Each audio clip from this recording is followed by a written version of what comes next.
Berempat aja? Iya. Iya. Ada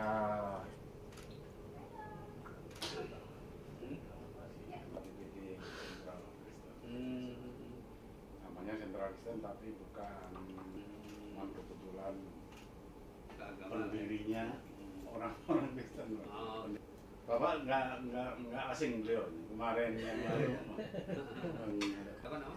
Melki. Melkianus Koparehi. Iya, PDK. DPC Jakarta Utara. Yang lain-lainnya mohon maaf katanya, jadi bergerak. Visi misinya 3. Pertama kami ucapkan terima kasih atas silaturahmi bentuk kami dari serta dari mana kalimatnya dukungan doakan. Iya. Ada nanti doa kami semoga Bapak dan sendiri nama saya ini Purna dari TNI Pak. Kolonel Purnawirawan oleh DPP diperintahkan. Didirikan sejak tahun berapa? 2020 sebenarnya. Covid ya? Waktu itu saya masih aktif berarti. Iya, masih.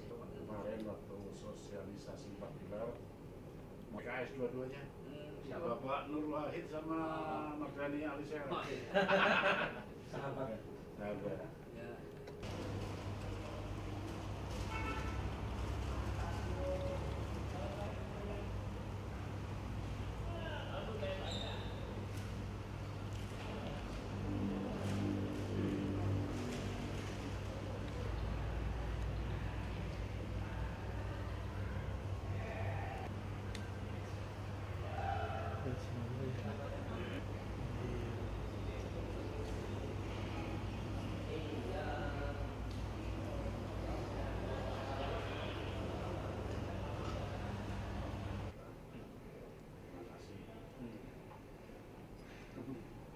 Bukan ormas agama, ormas ini aromanya Kristen.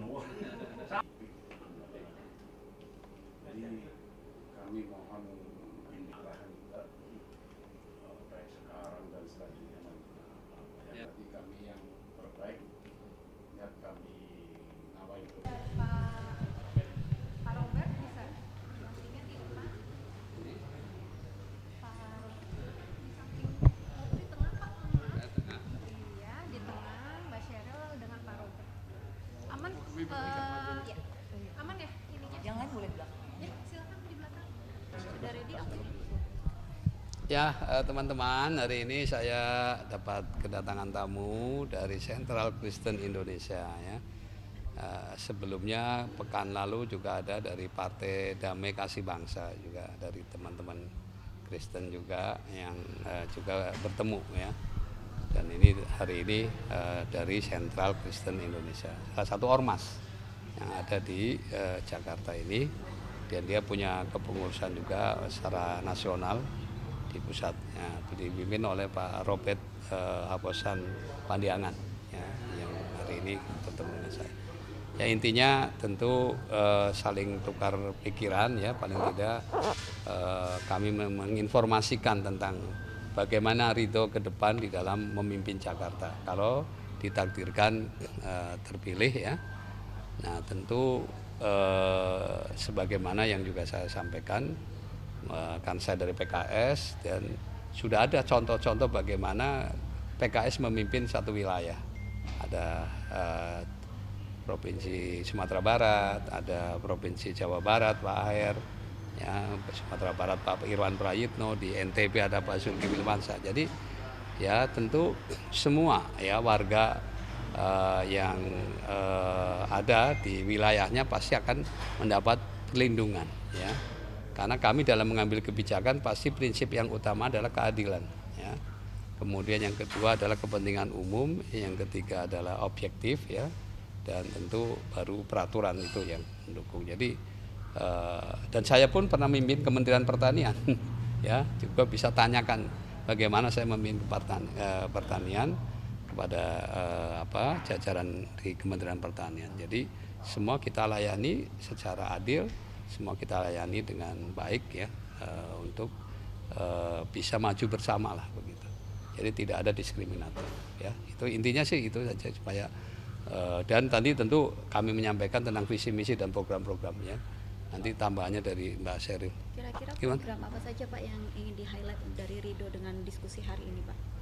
Ya salah satunya misalnya terkait dengan DORI kan ya, dana operasional rumah ibadah ya. Dan di samping juga nanti ada kartu ya. Kartu apa namanya Mbak? Kartu pelayan rumah ibadah. Itu juga untuk mereka-mereka yang terlibat di dalam memakmurkan rumah-rumah ibadah ya. Mereka itu juga ada dapat kartu. Kita kan nanti akan ada banyak kartu kan, ya KCP Plus dan sebagainya yang kemarin-kemarin itu masih tetap kita pertahankan, ya. Bahkan ada tambahan 2, nanti ada kartu yatim dan yang satu lagi adalah kartu untuk pelayan rumah ibadah, ya pelayan rumah ibadah. Jadi, nah tapi kartunya nanti nggak banyak, dijadikan satu kartu saja.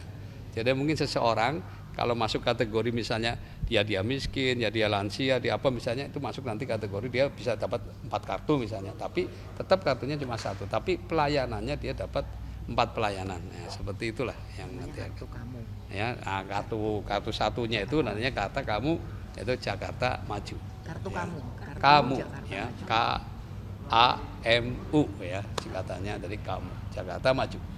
Pak, ini kan salah satunya juga bidang yang dibahas adalah bidang ekonomi kreatif yang dimana berkesinambungan dengan apa yang dibahas dalam debat kemarin yaitu energi atau pekerjaan untuk generasi Z. Bagaimana nih? Iya, tentu yang dikhawatirkan oleh Gen Z kan tentu saja adalah persoalan pekerjaan ke depan kan.